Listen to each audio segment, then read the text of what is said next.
Hey guys, it's me, Vanessa B. Welcome to the third episode, webisode. Same thing, really. It's Friday, and I'm super excited for this Friday. I have some things planned this weekend, nothing that you would really care about. Actually, it's just like getting my life in order, but that's really exciting to me, so I'm thrilled. I would love to hear about what you're doing this weekend, so you can leave comments below. But this week was really good. Earlier in the week, Monday was Martin Luther King Jr. Day, and we, in honor of the day and it being a day of service, myself and Yvonne, which you probably see on one of these episodes one day, we went and we gave blood at Cedar Sinai. They were having a blood drive, and it was really, really great. But I don't know if you can still see this, but you can still, ooh, wait. Yeah, you can still see the hole in my arm. That was Monday. Today's Friday. You can still see the hole in my arm. It was super painful. And I have like a knot in my arm. I didn't realize giving blood was so, I don't know, intense, but it felt good to do it. And I don't want to complain because that would just be like defeating the entire point. But it was a great day. We went, there was a lot of people there, and they said there's like a big blood shortage in LA. So if you're here in LA, you should give blood. And January is Blood Donor Month or something. I don't know. I'm just trying to educate the masses. You know, that's what we do here at It's Me Vanessa B. We try to just give what we know, give the knowledge we know. So give blood.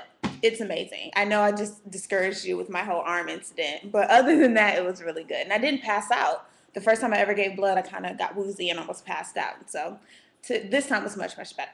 So that's what we did Monday. As far as interviews this week, I talked to a couple of people. I interviewed Cali Swag District. Now, you probably remember these guys as the teach me how to diggy, teach me. I'm not going to do it because I can't do it. But talked to those guys, and they're finally putting out their album. It's been a really, really, really long time, but they're finally putting out their album. And they don't want to be known as the Dougie Boys, which I can't even be mad at. Like, they just want to move beyond that. They have another song, and they said people are going to be really surprised by what they're doing. And so I wish them luck. I know most people are like, they're not going to do anything because it just seems like, I would hate to call them one hit wonders, but when you come out with something like a dance song, it's really hard to move away from that because anytime someone sees you, they're going to want you to do it, and then you're going to end up doing it, and then that's all they're going to remember.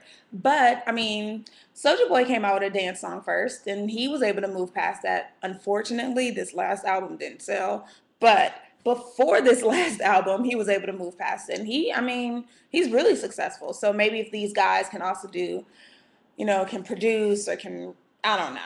I just wish them luck. Do you think they'll make it? Do you think anything will happen? The album's called The Kickback. It's out February 15th. So I'm definitely going to check it out. I root for these guys. I've interviewed them tons of times. And so I will definitely listen to the album. And I will definitely be on It's Me Vanessa B giving my feedback. I also talked to Jacque Edmonds Cofer. You may not know her, but she is the creator and co-executive producer of Let's Stay Together. So that's the show that comes on after the game on BET. I had a really great first week. I had a really good second week too. The game, I mean, the numbers were up. I mean, the numbers were solid. They weren't up, but they were like 4-4 for the first week and 3-9 for the second week, or 3-5 for the second week, which is really good for a new show. It's the first original scripted comedy by BET. They're really trying to step the programming up, and that is all good. That's all the good news. That's really positive. As far as the show, the first episode I saw, I thought was pretty funny. I didn't get a chance to check out the second episode, but in talking with Jacque, she has quite a history. She wrote for Martin for his show. She executive produced Living Single, Moesha. Like, she has a history in black comedies, and so she would be someone I trusted. If I was putting a show together, I'd run to her. And she was a great interview, and she just talked about how they were a little surprised at the success because, when people buzz and talk about a show, everybody wanted the game back. Nobody really knew anything about Let's Stay Together. And so you have that buzz, but does it always translate to numbers? And in this case, it did. And so they were just really excited about it. And so she said the rest of the season should be good. So if you're watching it and maybe you didn't like last week's episode or, whatever, the season as a whole will be good. She has some surprise guests and, just hold on. It'll be good. I know a few people reading my Twitter were a little disappointed with the game this week, and I can understand why. But I'll have to check out Let's Stay Together. That's my fault. I forgot to watch it this week. I was really, really busy. Really, really busy. What else happened this week? Oh, Monica and Shannon Brown announced that they actually did get married. They got married in November after like a really, really short engagement. They got married in November because she wanted to move out here with the kids, be a whole family, but she didn't want to move unless they were married, which I can understand. You don't want to uproot your entire life if you're like, oh, we're just playing house. You don't want to do that. So they got married November 22nd, I think it was. People are just now finding out. Monica's talking about it exclusively to Hip Hollywood.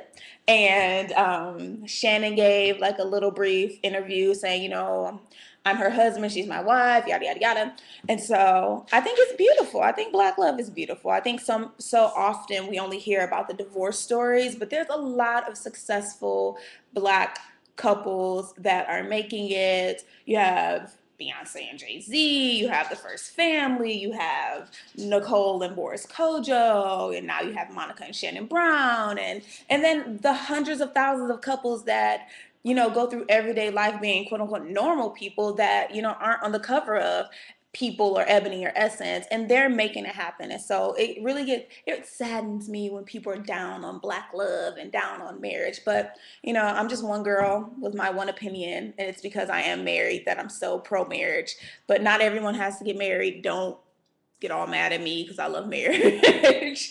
But I'm just saying, I wish that as much as they promote the negative and the divorce and all the bitterness of marriage, that they would do the same for the beautiful side of marriage. And I really have to commend Essence because they, I think they have their Black love issue out right now. And it's, they have those couples that I just mentioned, First Family, Beyonce and Jay-Z and Nicole, Ari Parker and Boris Kojo on the covers. And they're celebrating Black love. So big ups to Essence for that. Okay, so this last part, this is from one of the viewers, Miss Britt Brat 2010. Hi, Brittany. She wanted me to talk about most embarrassing moments. And I've had a few in my life. I'm sure we all have. But most of mine involve falling of some sort, hitting my head of some sort, or like I'm just extremely clumsy. And one of the times I can remember just off the top of my head, I was in my bedroom back at home, and my boyfriend at the time, who's now my husband, we're kind of chilling in my room, and I got up to leave. And this was kind of early on in our relationship, and so things are still new, still fresh. He doesn't know how clumsy I am. I'm trying to keep that a secret. And I get up to leave out of the room, and I grab the door, but for some reason, when I grab the door, I walk into it at the same time. So the door smashes me in my face as I'm trying to just walk out of it. I smash the door in my face, have a huge whelp on my face, and I fall back on the bed and I'm sobbing. I'm uncontrollably sobbing. One, because I'm embarrassed out of my mind that I can't simply just walk out of the door. Two, because it hurt like hell. Like I'm sitting there, face is kind of getting swollen, and he's like trying to console me, but I know he wants to laugh because to this day, if I tell the story, he still laughs. And so that's one of my most embarrassing moments. And it wasn't like for the world to see. It was just me and Shannon, who's my husband, but I was still mortified. And so Miss Britt Brat 20, that's my most embarrassing moment. You have to tell me yours. You have to put it in the comment, tell me yours, and anybody else who's watching. If you feel comfortable, if you're brave enough, tell me your most embarrassing moment. All right, guys, that's it for this week. I'm heading out. It's a beautiful day in LA. Not to rub it in because I know it's bad on the East Coast, so I'm not going to say how great it is here because it's not always that great. The weather's not always perfect, but I hope you're enjoying your day wherever you are and whatever the weather is. And I will see you guys next week. Peace.